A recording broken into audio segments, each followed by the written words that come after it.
وجدوا روحكم هذه اليامات تحت صار كارثة. هذا واش قالت الحكومة المصرية للشعب تاعها. غلقوا الشواطئ في مصر وحتى الطرقات القريبة للبحر كاع غلقوهم، وداو حتى لافتات لأول مرة مكتوب فيها إحدى خطر التسونامي. والحكومة المصرية ما قالتش كاين احتمالية حدوث تسونامي، قالت راح يحدث تسونامي 1000%. وماشي في مصر برك، حتى في المغرب قال لك أغلب الشواطئ راهي دنات وجهها انحسار ب 400 متر.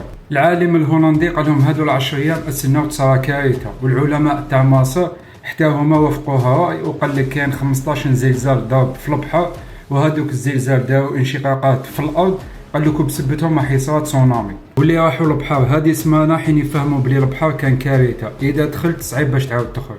هادو شواطئ تاع مصر والمغرب، شوفوا سبحان الله الشط الدنا حتى الحوت بان. ان شاء الله ما يكون غير الخير، وان شاء الله تكون غير السلامه. المهم اذا عجبكم الفيديو ديروا لي ابوني وخلوا لي كومونتار. سلام. شوفوا الضبابه، شوفوا الضبابه كي طالعه، شوفوا الضبابه كتمشي وكترجع كيولي كل شي ضبابه. الله يحفظ وصافي، يا ربي السلامه وصافي.